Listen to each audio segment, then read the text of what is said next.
Good morning दोस्तों, GK liquid में आपका स्वागत है। दोस्तों, आज की इस वीडियो में मैं लेकर आई हूँ ईवीएस पेडागोजी के 30 इंपॉर्टेंट क्वेश्चन जो कि आने वाले 31 जनवरी के सीटेट एग्ज़ाम में आपको काफ़ी हेल्प करेंगे। सो वीडियो को पूरा एंड तक वॉच ज़रूर करिएगा। अगर आप लोग चैनल पर नए हैं तो इसे सब्सक्राइब करके बेल आइकन को प्रेस कर लीजिएगा और अगर वीडियो पसंद आए तो इसे लाइक भी ज़रूर करिएगा और अपने दोस्तों के साथ भी शेयर करिएगा। अब चलिए शुरू करते हैं और देखते हैं आज का पहला प्रश्न। पहला प्रश्न है, एक ईवीएस शिक्षक भोपाल गैस त्रासदी और इसके दुष्प्रभाव के बारे में ज्ञान को फैलाना चाहता है, तो इसके लिए यहाँ वह किस शिक्षण सहायता का उपयोग करेगा? तो पहला ऑप्शन है पोस्टर, दूसरा है पत्रक, तीसरा है बैनर, चौथा है ऑडियो विजुअल क्लिपिंग। तो दोस्तों, यहाँ से एक क्वेश्चन जो कि काफ़ी ट्रेंड करता है वो होता है कि भोपाल गैस त्रासदी में जो घटना ये हुई थी उसमें किस गैस का रिसाव हुआ था। तो याद रखिएगा, मिथाइल आइसोसाइनेट इस गैस का रिसाव उस घटना में हुआ था। और इस क्वेश्चन का राइट ऑप्शन होगा ऑप्शन नंबर डी, यानी ऑडियो विजुअल क्लिपिंग की सहायता से वह इस जो है इसके बारे में जानकारी को अच्छे से फैला सकते हैं। अगला प्रश्न है, ईवीएस में नैदानिक परीक्षण एक शिक्षक की मदद करेगा। तो इस क्वेश्चन का जो राइट ऑप्शन है वो है ऑप्शन नंबर बी, यानी यह हल करने के लिए किए गए संशोधन कार्य से उसके छात्रों को मदद मिलेगी। अगला प्रश्न है, एक अच्छा शिक्षक और सीखने की प्रक्रिया कहा जा सकता है। दोस्तों, एक अच्छा शिक्षण और सीखने की प्रक्रिया कहा जा सकता है। ऑप्शन में है जब प्राप्त ज्ञान का उपयोग व्यवहारिक जीवन में किया जाता है। दूसरा ऑप्शन है जब शिक्षकों के बीच में झगड़ा होता है। तीसरा है जब सामाजिक संरचना नष्ट हो जाती है। चौथा है इनमें से कोई नहीं। तो दोस्तों, पेडागोजी में जो आंसर लगाना होता है ना, तो जब क्वेश्चन पॉजिटिव वे में रहता है तो उसका आंसर भी पॉजिटिव लगाना होता है। अब इसमें दिया है कि जब शिक्षकों के बीच झगड़ा होता है, तो यहाँ झगड़े की कोई बात ही नहीं हुई है। जब सामाजिक संरचना नष्ट हो जाती है तो इसका भी कोई मतलब नहीं है, तो ये पॉजिटिव आंसर है। तो ऑप्शन नंबर ए जाएगा पॉजिटिव, जब प्राप्त ज्ञान का उपयोग व्यवहारिक जीवन में किया जाता है। ये है इस क्वेश्चन का राइट आंसर। अगला प्रश्न है, निम्नलिखित के कारण व्यक्तिवादी पारिवारिक प्रतिमान काफी बढ़ रहा है। ऑप्शन में है पश्चिमीकरण, दूसरा है मुक्त जीवन शैली की कल्पना, तीसरा है जनसंख्या विस्फोट और मुद्रास्फीति, चौथा है उपयुक्त सभी।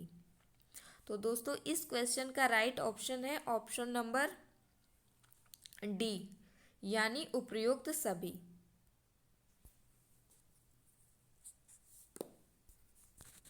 अगला प्रश्न है, निम्नलिखित प्रकारों में से आलू क्या है? फल है, सब्जी है, फूल है, पर्ण समूह है। तो दोस्तों, ये क्वेश्चन तो काफ़ी इजी है, ये तो सब लोग जानते होंगे कि आलू एक सब्जी होता है। अगला प्रश्न है, अपने परिवार के बारे में बात करते हुए नेहा अपने दोस्तों को बताती है कि उसके परिवार में उसके सहित 4 सदस्य हैं और वे सभी उसके पिता के घर पर रहते हैं। नेहा का परिवार है। ऑप्शन में है मातुस्तात्मक परिवार, दूसरा है पितुस्तात्मक परिवार, तीसरा है एकल परिवार, चौथा है विस्तारित परिवार। तो दोस्तों, इस क्वेश्चन का राइट आंसर होगा ऑप्शन नंबर सी, यानी एकल परिवार। नेहा अपने घर बताती है कि उसके सहित 4 सदस्य हैं, मतलब कि नेहा है, नेहा के अलावा उसकी मम्मी है, उसके पापा है और उसके एक भाई बहन जो भी होगा, पूरे 4 लोग हैं। तो वो परिवार एकल परिवार होता है। अगला प्रश्न है, निम्नलिखित में से साइबर संबंधों और ऐसी अन्य स्थितियों का कारण क्या है? ऑप्शन में है इंटरनेट, दूसरा है टेलीविज़न, तीसरा है रेडियो, चौथा है इनमें से कोई नहीं। तो दोस्तों, इस क्वेश्चन का जो राइट ऑप्शन होगा ऑप्शन नंबर ए, यानी इंटरनेट। साइबर संबंधी ऐसी अन्य स्थितियों का कारण इंटरनेट होता है। अगला प्रश्न है, प्रकाश संश्लेषण में निम्नलिखित में से कौन सा आवश्यक है? ऑप्शन में है वायु, दूसरा है सूर्य का प्रकाश, तीसरा है पानी और चौथा है यह सभी। तो दोस्तों, इस क्वेश्चन का राइट ऑप्शन होगा ऑप्शन नंबर डी, यानी प्रकाश संश्लेषण में वायु की भी आवश्यकता होती है, सूर्य का प्रकाश भी जरूरी होता है और पानी भी जरूरी होता है। अगला प्रश्न है, एस्किमो बर्फ से अपना घर क्यों बनाता है, यानी इग्लू। तो ऑप्शन में इस क्वेश्चन का जो राइट ऑप्शन होगा वो है ऑप्शन नंबर डी, यानी बर्फ की दीवारों के बीच हवा अंदर की गर्मी को भगाने से रोकती है।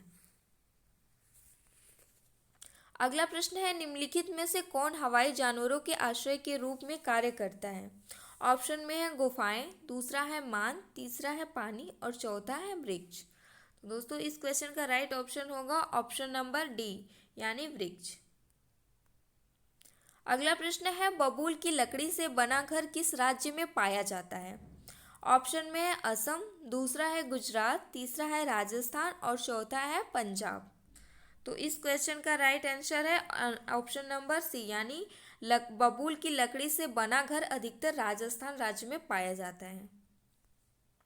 अगला प्रश्न है, चंगप से संबंधित अनुचित विशेषताओं को इंगित करें। ऑप्शन में वे अपनी बकरियों को पत्थरों से बने आश्रय में रखते हैं, दूसरा है वे मध्यम तापमान के साथ कम ऊंचाई पर अपनी बकरियों को चराते हैं, तीसरा है वे तंबुओं में रहते हैं, चौथा है चंगप एकमात्र खजाना उनका बकरा है। तो दोस्तों इस क्वेश्चन का राइट ऑप्शन है ऑप्शन नंबर बी, यानी वे मध्यम तापमान के साथ कम ऊंचाई पर अपनी बकरियों को चराते हैं, इसे ही चंबक कहते हैं, चंगप। अगला प्रश्न है, निम्नलिखित में से कौन सा घर विशेष लकड़ी द्वारा विशेषता है। निम्नलिखित में से कौन सा घर एक विशेष खिड़की द्वारा विशेषता है जिसे डाब कहा जाता है, मतलब कि कौन सा ऐसा घर है जिसकी खिड़की को डाब कहा जाता है।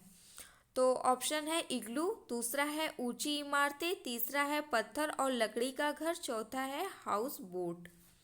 तो दोस्तों इस क्वेश्चन का राइट आंसर है ऑप्शन नंबर सी, यानी पत्थर और लकड़ी के घर की जो खिड़कियां बनी होती है उसको डाब भी कहा जाता है।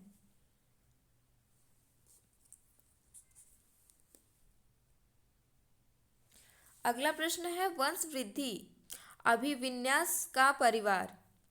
तो इस क्वेश्चन का जो राइट ऑप्शन है होगा ऑप्शन नंबर बी, यानी कि वैवाहिक स्मरक संबंधी। अगला प्रश्न है, खेल के बारे में निम्नलिखित में से कौन सा कथन गलत है। पहला है, यह उत्तम और सकल गतिक कौशल के विकास को प्रभावित करता है, दूसरा है बच्चों की खेल गतिविधियों को वयस्क पर्यवेक्षण के बिना अनुमति नहीं दी जानी चाहिए, तीसरा है व्यक्तिगत जागरूकता रचनात्मकता और भावनात्मक कल्याण को सीमित न करें, चौथा है साथियों के साथ खेलना सामाजिक भावनात्मक और साथ ही साथ भाषा विकास कौशल को बढ़ावा देता है। तो इस क्वेश्चन का जो राइट ऑप्शन होगा वो होगा ऑप्शन नंबर बी, यानी कि बच्चों की खेल गतिविधियों को वयस्क पर्यवेक्षण के बिना अनुमति नहीं दी जानी चाहिए। ये क्वेश्चन यहाँ से पूछा है कि कौन सा गलत है, यहाँ पे ध्यान रखिएगा गलत पूछा है, तो जब ये निगेटिव में पूछा है तो इसका आंसर भी निगेटिव में ही लगाना पड़ेगा। अगला प्रश्न है, प्रत्येक जैविक घटक को भोजन की आपूर्ति कहाँ से होती है। ऑप्शन में है पर्यावरण, दूसरा है प्राकृतिक संसाधन, तीसरा है औद्योगिकरण, चौथा है प्रजनन। तो दोस्तों प्रत्येक जैविक घटक को भोजन की आपूर्ति जो होती है वो पर्यावरण से होती है। अगला प्रश्न है, निम्नलिखित में से कौन प्राथमिक स्तर पर पर्यावरण अध्ययन के पाठ्यक्रम में शामिल नहीं है। पहला है धूप बारिश और हवा के बारे में जागरूकता, दूसरा है ऊर्जा के स्रोत के बारे में ज्ञान, तीसरा है तत्काल आसपास के बारे में जागरूकता और चौथा है बायोस्फीयर। तो दोस्तों इस क्वेश्चन का राइट ऑप्शन होगा ऑप्शन नंबर डी, यानी बायोस्फीयर। अगला प्रश्न है, परिवार के बारे में निम्नलिखित में से कौन सा कथन गलत है। तो इसमें गलत पूछा है, तो ऑप्शन में है परिवार किसी भी समाज या समुदाय के लिए मुख्य इकाई है, दूसरा है परिवार पहला स्कूल है क्योंकि यह अनजाने में बच्चों को शिक्षित करने में योगदान देता है, तीसरा है परिवार सामाजिक वर्जनाओं और कानूनी नियमों के रूप में विभिन्न बलों द्वारा बाध्य हो सकता है, और चौथा है वे परिवार से संबंधित मुद्दों को एक दूसरे के साथ साझा करने से बचते हैं। तो दोस्तों इस क्वेश्चन का राइट ऑप्शन होगा ऑप्शन नंबर सी, यानी परिवार सामाजिक वर्णाव और कानूनी नियमों के रूप से विभिन्न बलों द्वारा बाध्य हो सकता है। अगला प्रश्न है, एक पक्षी जिसका नाम है कैक्टस के पौधे एक पक्षी कैक्टस के पौधे या मेहंदी हेज के कांटों के बीच अपना घोंसला बनाता है, यह पक्षी हो सकता है कौवा, भारतीय रॉबिन, शनवर्ट या कबूतर। तो दोस्तों इस क्वेश्चन का राइट ऑप्शन होगा ऑप्शन नंबर डी, यानी कि कबूतर। अगला प्रश्न है, अरस्तू के अनुसार ऐसी दोस्ती जिनमें व्यक्ति अपनी ज़रूरत के लिए आपसे जुड़ा होता है उसे क्या कहते हैं। दोस्तों अरस्तू ने कहा है कि ऐसी दोस्ती होती है जिसमें व्यक्ति अपनी ज़रूरत के लिए सिर्फ आपसे दोस्ती करता है, उसके लिए आपसे जुड़ा होता है, तो उसे क्या कहेंगे। उपयोगिता की मित्रता, आनंद की मित्रता, उत्तम मित्रता और सामान्य हित की मित्रता। तो दोस्तों इस क्वेश्चन का राइट आंसर होगा ऑप्शन नंबर ये, यानी कि उपयोगिता की मित्रता। अगला प्रश्न है, ईवीएस की अंतः विषय प्रकृति, पर्यावरण और की विधि को संबोधित करती है। तो ऑप्शन में है विज्ञान और सामाजिक विज्ञान, दूसरा है सामाजिक विज्ञान और पर्यावरण शिक्षा, तीसरा है विज्ञान, चौथा है विज्ञान, सामाजिक विज्ञान और पर्यावरण शिक्षा। तो दोस्तों इस क्वेश्चन का राइट ऑप्शन होगा ऑप्शन नंबर डी, यानी कि तीनों, विज्ञान, सामाजिक विज्ञान और पर्यावरण शिक्षा। अगला प्रश्न है, जनसंख्या वृद्धि की जटिलताओं के कारण कौन सा विषय शिक्षा प्रणाली का महत्वपूर्ण हिस्सा बनकर उभरा है। पहला ऑप्शन है जनसंख्या भूगोल, दूसरा है जनसांख्यिकी, तीसरा है राजनीति विज्ञान, चौथा है भूगोल। तो दोस्तों इस क्वेश्चन का राइट ऑप्शन होगा ऑप्शन नंबर बी, यानी कि जनसांख्यिकी। अगला प्रश्न है, शिक्षण अधिगम रणनीति के रूप में प्रतिबंधित के बारे में क्या सच नहीं है।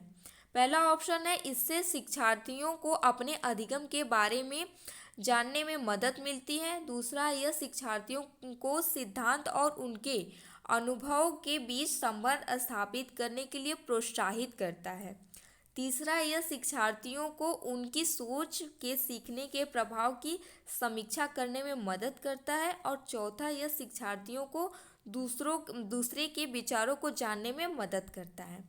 तो दोस्तों इस क्वेश्चन का राइट ऑप्शन होगा ऑप्शन नंबर डी, यानी कि यह शिक्षार्थियों को दूसरे के विचारों को जानने में मदद करता है। अगला प्रश्न है, फसल पौधों के बारे में चर्चा करने के बाद रीमा अपने छात्रों को फसल के खेत में ले गई। वह चाहती थी कि उसके छात्र खेत में उगने वाली फसलों की सूची तैयार करें। दूसरा ऑप्शन है, अपनी कक्षा की शिक्षा को वास्तविक जीवन के संदर्भों से जोड़ें, तीसरा है खेती की प्रक्रियाओं को समझें, चौथा है क्षेत्र में व्यवहारिक प्रयोग करें। तो दोस्तों इस क्वेश्चन का राइट ऑप्शन होगा ऑप्शन नंबर बी, यानी कि वह अपनी कक्षा की शिक्षा को वास्तविक जीवन के संदर्भों से जोड़े।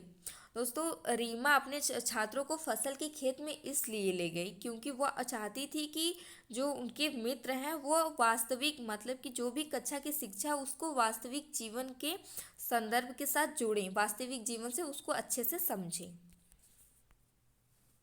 अगला प्रश्न है, कोठारी आयोग जो कि चला था 1964 से 1966 के बीच में, और पर्यावरण ने शिक्षा को प्रस्तावित करने की सिफारिश की। ऑप्शन में है बच्चों के लिए वास्तविक प्रयोगशाला के रूप में पर्यावरण, दूसरा है बच्चों के लिए प्रत्यय अनुभव, तीसरा है बच्चों के लिए सक्रिय शिक्षा और चौथा है यह सभी। तो दोस्तों इस क्वेश्चन का राइट ऑप्शन होगा ऑप्शन नंबर ए, यानी बच्चों के लिए वास्तविक प्रयोगशाला के रूप में पर्यावरण। अगला प्रश्न है, टीम शिक्षण का क्या लाभ है। तो इसके लाभ हैं, यह छात्रों की विशेषतात्मक क्षमताओं को गहरा करता है, दूसरा है छात्र शिक्षक संबंधों में सुधार लाना, तीसरा यह निर्देशात्मक स्थिति बनाने की तकनीक है, चौथा है उपयुक्त सभी। तो दोस्तों टीम शिक्षण का लाभ होता है, इस क्वेश्चन का राइट ऑप्शन होगा ऑप्शन नंबर डी, ये सभी जो है सभी टीम शिक्षण के लाभ हैं। अगला प्रश्न है, किसने कहा क्रीड़ा एक प्राकृतिक प्रवृत्ति है? ये कहा था कैलवेट कुक ने, या पियाजे ने, या थॉर्नडाइक ने, या मारिया मॉन्टेसरी ने। तो दोस्तों क्रीड़ा जो है ये एक प्राकृतिक प्रवृत्ति है, ये कहा था कैल्डवेल कुक ने। अगला प्रश्न है, किस विधि से छात्र ज्ञात से अज्ञात में आता है? पहली विधि है आगमनात्मक विधि, दूसरा है विश्लेषण विधि, तीसरा है संश्लेषण विधि और चौथा है निगमनात्मक विधि। तो दोस्तों इस क्वेश्चन का राइट ऑप्शन है ऑप्शन नंबर सी यानी संश्लेषण विधि। इसमें छात्र ज्ञात से अज्ञात में आता है। अगला प्रश्न है, भ्रमण विधि महत्वपूर्ण है क्योंकि यह सहकारी रवैया और विभिन्न अन्य को विकसित करने में मदद करता है। दूसरा, यह छात्रों के रचनात्मक संकायों के विकास में मदद करता है। तीसरा, यह ज्ञान का प्रत्यक्ष स्रोत प्रदान करता है और व्यवहारिक जानकारी से छात्र को परिचित कराता है। और चौथा है उपयुक्त सभी। दोस्तों इस क्वेश्चन का राइट ऑप्शन होगा ऑप्शन नंबर डी यानी कि उपयुक्त सभी। भ्रमण विधि महत्वपूर्ण है इन सभी, ये इसका राइट ऑप्शन है। अगला प्रश्न है, पर्यावरण संबंधी विकास किससे संबंधित है? ऑप्शन में है वैज्ञानिक विकास से संबंधित है, दूसरा है नैतिक विकास से संबंधित है, तीसरा है नियोजित विकास से संबंधित और चौथा है सामाजिक विकास से संबंधित है। तो पर्यावरण संबंधी विकास जो है वो संबंधित है नियोजित विकास से। तो दोस्तों ये थे आज के पूरे 30 क्वेश्चन जो कि ईवीएस पेडागोजी पर आधारित थे। आई होप कि वीडियो आपको काफ़ी पसंद आई होगी और सीटेट एग्ज़ाम में आपको यहाँ से काफ़ी हेल्प मिलेगी। सो अगर आप लोगों को वीडियो पसंद आई हो दोस्तों तो इसे लाइक ज़रूर करिएगा, अपने दोस्तों के साथ भी शेयर करिएगा। अगर आप लोग चैनल पर नए हैं तो इसे सब्सक्राइब करके बेल आइकन को प्रेस कर लीजिए ताकि आने वाली वीडियो की नोटिफिकेशन आपको सबसे पहले मिल जाए। Thank you.